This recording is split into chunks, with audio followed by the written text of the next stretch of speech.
Hi,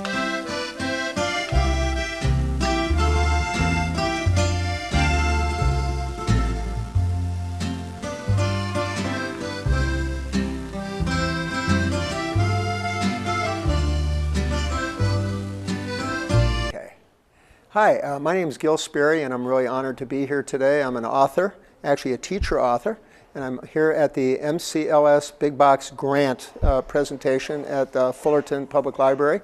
I'm here to talk about what I will call them emerging authors, what they need from libraries when they put on a presentation, as opposed to the high-profile celebrity authors that you might be more accustomed to dealing with. So I hope the tips that I'm going to give you will work. I know they've worked for me.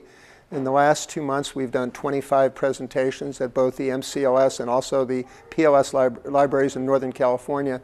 And I think most of these things are tried and true for me, so I hope they will work for your library.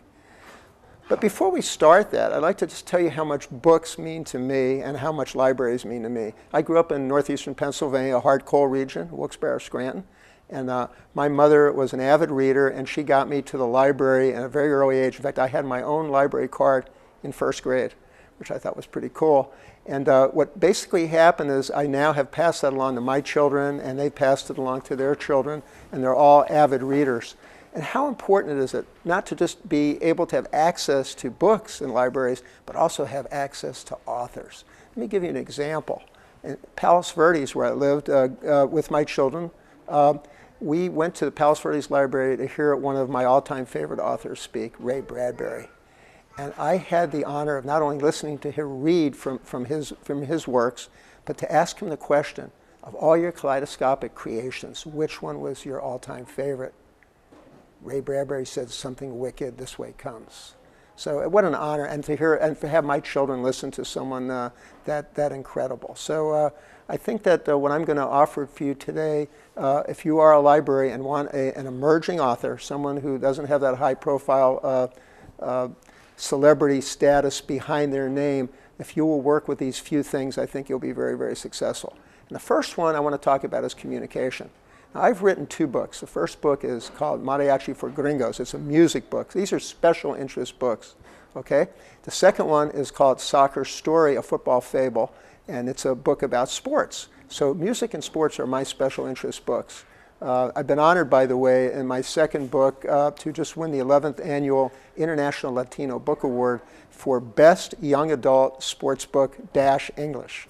And that's a mouthful, but it's a really nice book, and it's being made into a movie. The screenplay has already been written. But anyhow, back to what really works for me and works for libraries. Communication. If I'm doing a music presentation, for instance, okay, I have specialized needs, in particular my audiovisual needs, because I have a PowerPoint presentation, I also have CDs, and I have archival DVD footage. It's really an incredible presentation, but without the audio-visual, it just isn't the same. So when I send an email to a library, the fact that they will respond in kind will be very, very important to me, and in a timely fashion. One of our best libraries, and I hope they're watching this, is Whittier. The Whittier Public Library, Bonnie Weber and her group, they responded almost immediately. They had everything that we needed, and it was perfect, and it was one of the best presentations we've ever done.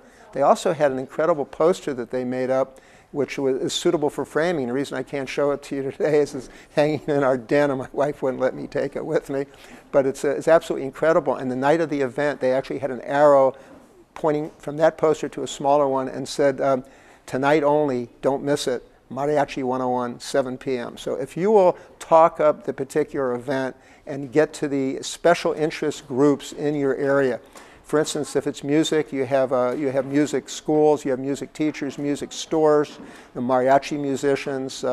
You can think of all of them. If it's the soccer book, you have AYSO, you have all the schools and colleges that have soccer programs. So get to those special interest people and get them tune into what's going on, and I think that you'll have a big attendance, and the big attendance always transforms into great things for not only the author, but for the library, because think about it, it validates the library's choice of marketing and of programs when people come and there's a big attendance.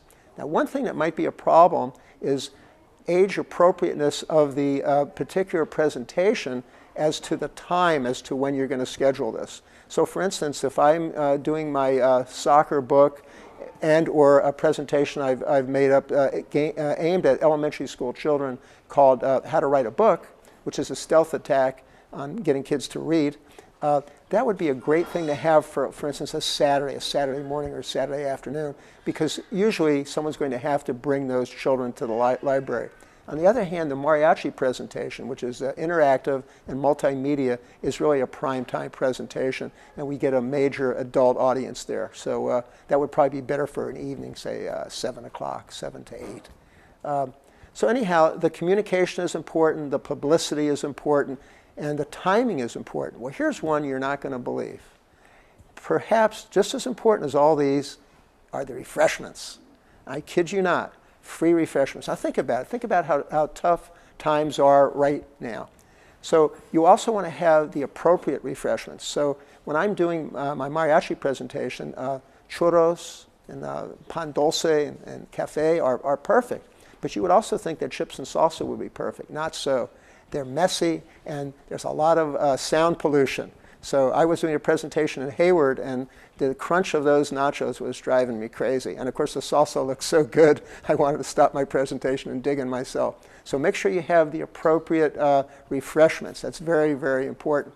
I'll tell you how tough times are. This is a cute story. I think you'll enjoy this one. One of my fellow elementary school teachers said, "I'm taking you out to lunch. I want to congratulate you on your books." I says, "That's great." I says, "Where are you going to take me?" He goes, "Costco." He says, "They have a great free lunch buffet." He says, "And we'll get to walk a bit as well." So I think if you put these four things together, you know, the communication, the publicity, the timing of the event, and the refreshments, I think you have something that for an emerging author, a non-high profile celebrity author, will really bring your people in. And remember, get the author involved if you need him with the print and the broadcast media, because authors love to talk. I guess you figured that out already, right? Thanks so much, Karen, for having me do this for all of your libraries. I really appreciate it.